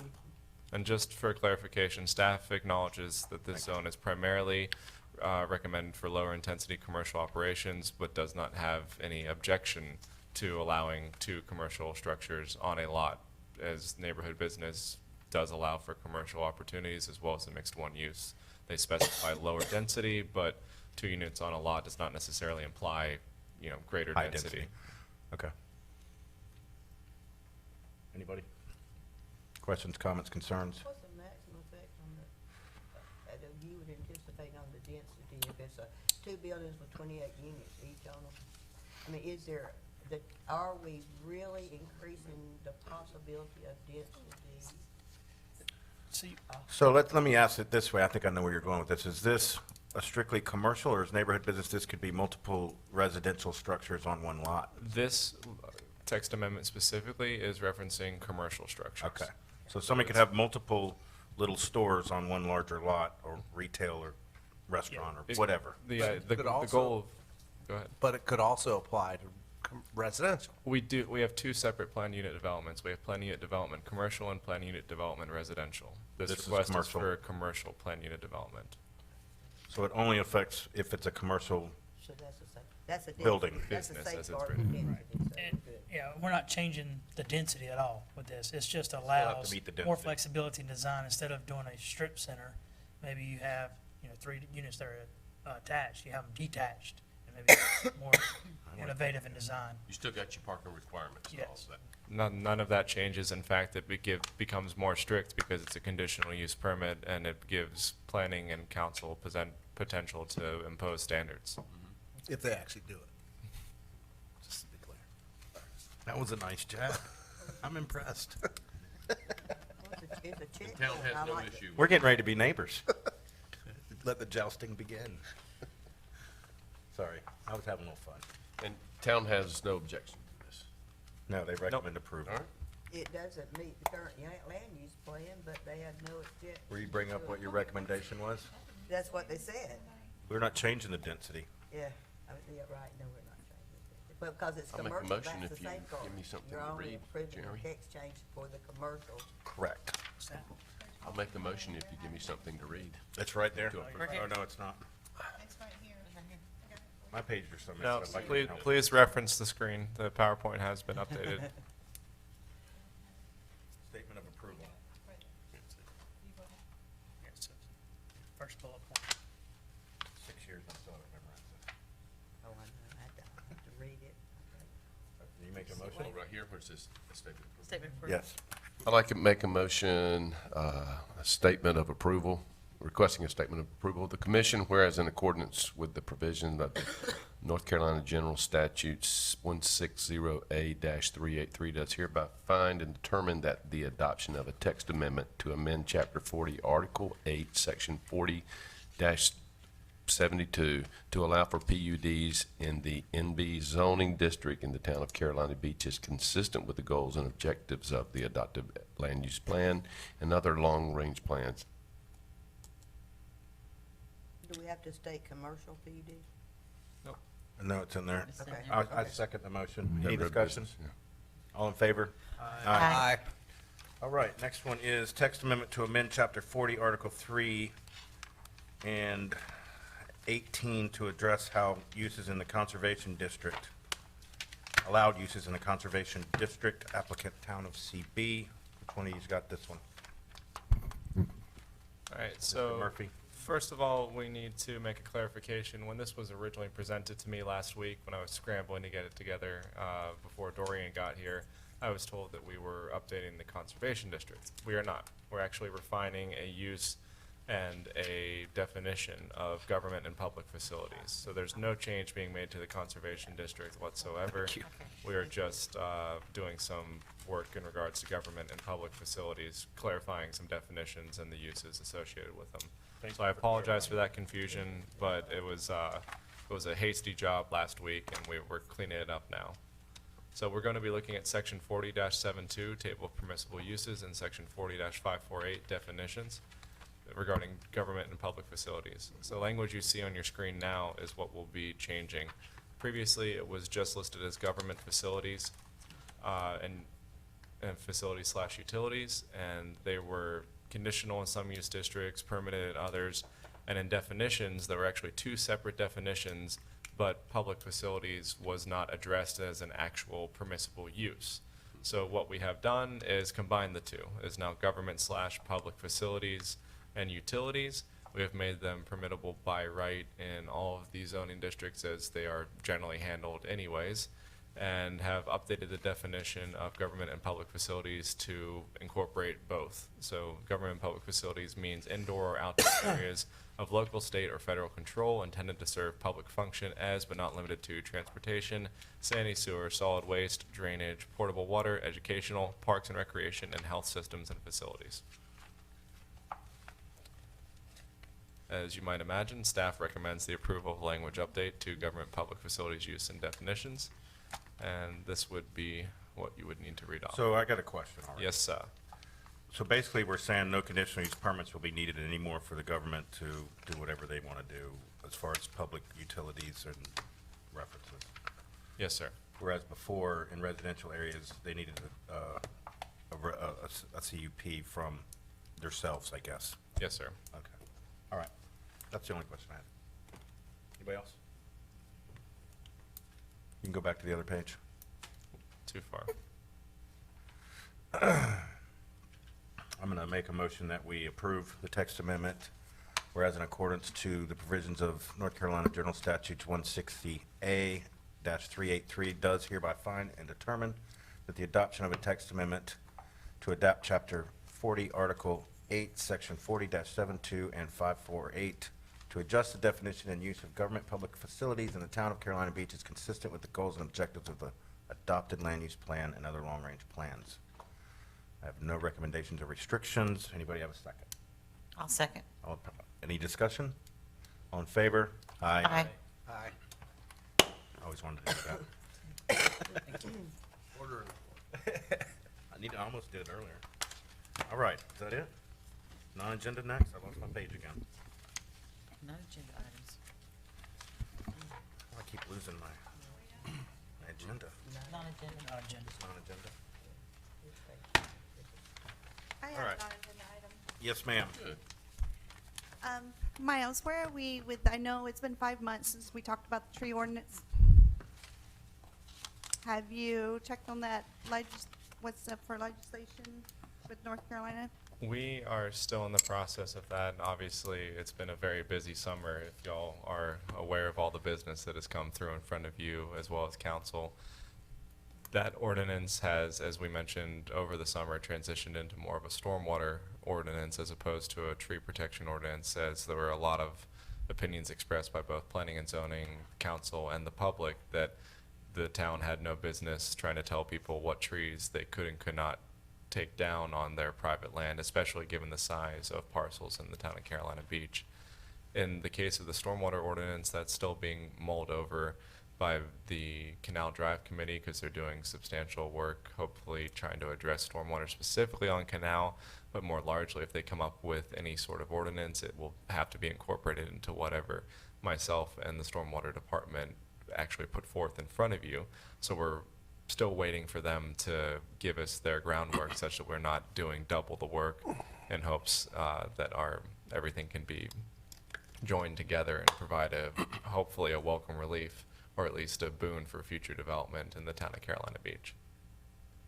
Is the bill in regards to tree ordinance specifically, is that still in the legislature? I think it was in the Senate. I honestly do not know. I have lost track of it when we shifted I over to retracted your stormwater. emails, and that was the last we had was that, and then another municipality actually forwarded that to you, I believe. Mhm. Yeah, it was Kill Devil Hills or something, somewhere around Yeah. there. But no action was taken on that bill. No Or as- action was taken. Correct, or as It's- it's- prohibiting. it's the not even on the town- floor? That the town could not. So I would like to open that back up, and then maybe this time, like, we can have some tree ordinances with other coastal towns that are working and take a look back. I think we worked a lot on that, and I think we were moving forward in a positive direction, and then it just halted, and 5 months later, I know it's a busy summer, but it still needs doesn't mean it just needs to be tabled. I think we should address that, please. Well, I think that's it what was we're not doing with the tabled, it was stormwater. transitioned into a stormwater ordinance. It was the Who consensus of transitioned it, though? We didn't- you the all. Last we heard was that it was tabled because of it's going to North Carolina legislation in April. No, it was, we were watching that legislation closely in regards to tree ordinance, but as we proposed ordinances to you all from about when we started talking it in early spring, late winter through into the summer, when we transitioned away from stormwater to the Canal Drive, we were proposing ordinances on tree preservation. I have multiple drafts I can show you where the opinions expressed here as well as by council were that we should not be looking at trees, but rather stormwater. Yeah. And if I'm Yeah. mistaken in that, No, I I'm don't happy think to you are. go I back think to you the are, and- trees, but You're within that stormwater permeable surfaces and reclaiming stormwater and using it as irrigation is supposed to be a part of that stormwater research. yes, ma'am, we are looking at all sorts of BMPs and stormwater Right. improvements that could be Right. potentially Right, utilized. just as a note, the CUP we approved for the 28 unit complex, they're reclaiming, they're storing their water and treating it, but they're putting it back in the basin treated, which is better than we do now. We don't know what they're doing yet, do we? Well, it says in their CUP request, in their Which is- big applicant, that's what they're doing, that gives very specific things of what they're doing. They have a system and it's being reclaimed, and they have a technique where they're treating it and it's going in the basin, which is wonderful. It's better, but rather than go in the basin, if we could use it for irrigation, I mean, they are reclaiming it instead of giving it back, because the more in the basin causes the canal side to issues when we flood. So I was impressed, and I should have said something to him then, I was really impressed with somebody had looked at that. So it's in our packet, it's unique. Yes, ma'am. But Ms. Boswell, to go back to your comment, we can go back and look at trees again, but it was not tabled, it was transitioned. Well, I didn't mean tabled, I mean just, like, I haven't heard, I even checked my emails, and the last email I had was the email you sent us regarding the bill that was up. Mhm. And that was it, that's the only other correspondence, that's the last correspondence I had on it, I unless think I our, missed something. no, I think what Miles is saying is the way our discussions had gone, if I'm recalling correctly, is that we couldn't seem to come up with an ordinance that was fair to all involved, including the private property owners, the town itself, vacant landowners, current homeowners that have land that don't have any trees. Are we gonna make them put trees on their lots too? We're gonna come over to your house and say you gotta put a tree up now. Things of that nature is where the discussion went, if I'm recalling correctly, and that we couldn't come up with a correct, or something that we could all agree on that would incentivize planting trees for the town properties, for our homes, for other taxpayers' homes, and incentivize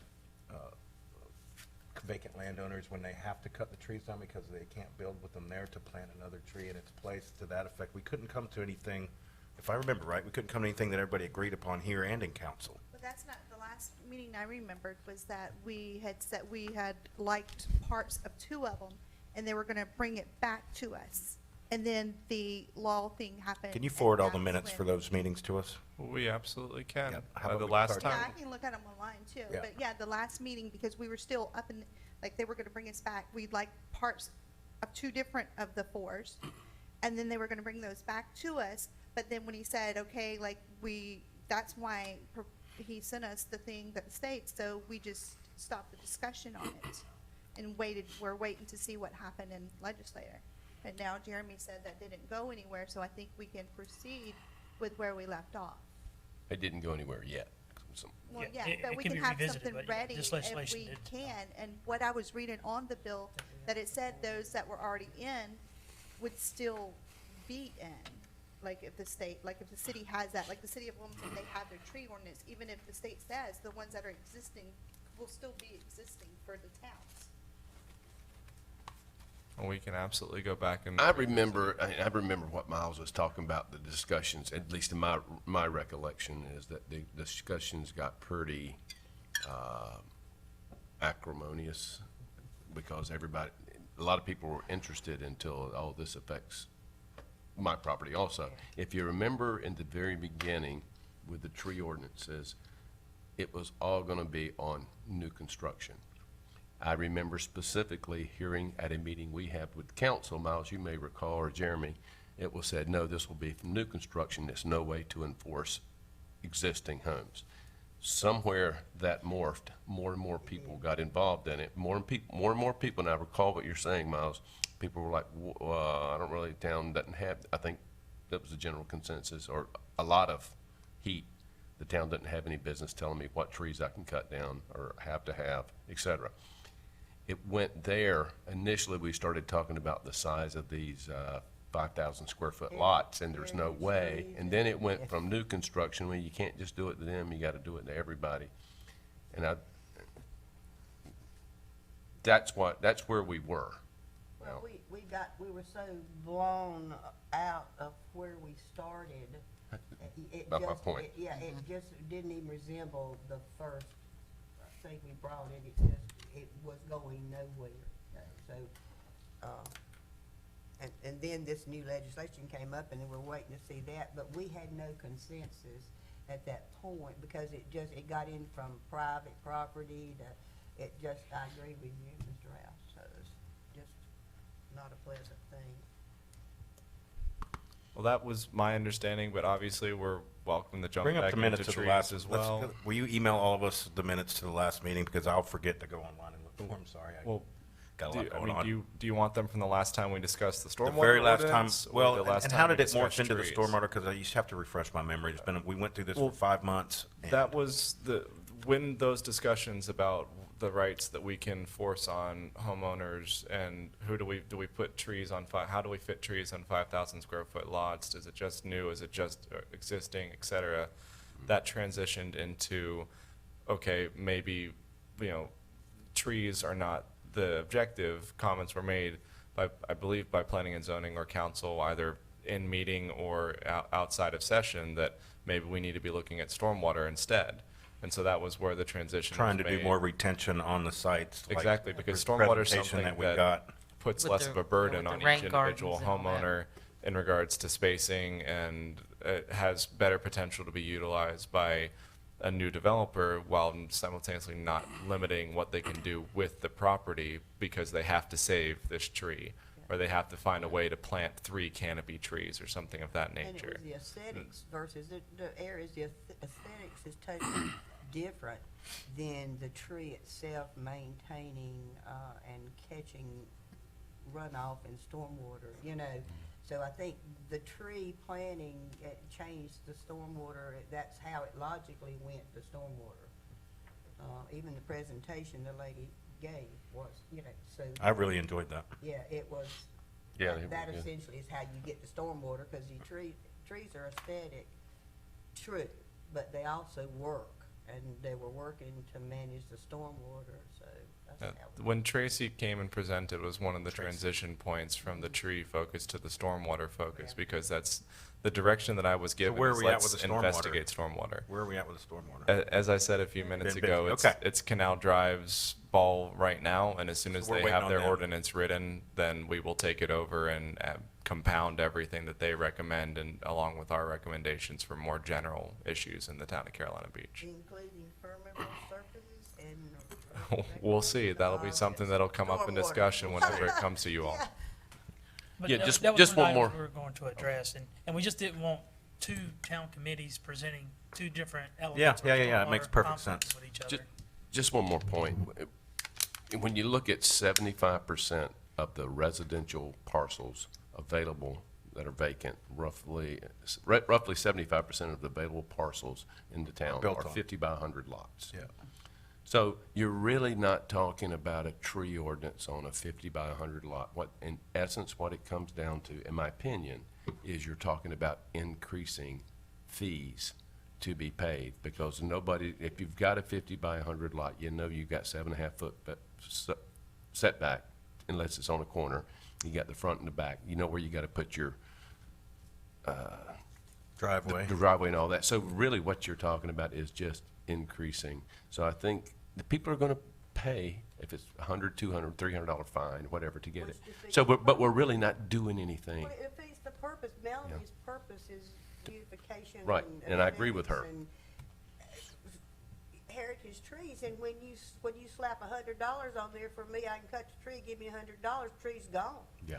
So And we weren't doing we anything. can get to that point, Melanie, where we are addressing the aesthetics as opposed to give me $100 and cut the tree. I think that's not where. No, I mean, that's where the point got when we got into it. So I think you're on the side of beautification and using the trees for their natural. Yes, yes, exactly. Well, we couldn't come up with, here's where we were at, Melanie, we couldn't come up with a consensus that we could make preservation work with the current layout of our vacant land versus, I think it was brought up multiple times that if we have to do it to vacant landowners, then everyone in town has to do it, and why not? But I don't Why think not? we Why ever not come to had your any- house and say, plant a 6-inch tree? You know, But but it you have a went- much bigger lot than I do. Oh my God, I got a 50 by 100 lot. I ain't got room to plant a 6-inch tree. It's 200 more feet than yours. 200? 200. My lot's 5,200 square feet. Well, see, you have enough room then. Yeah.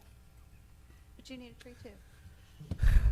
There won't But be, there won't. I just don't think that we were presented like other towns, other coastal towns. I've read other coastal towns. I know that they do work. They can work, and they can make the town better.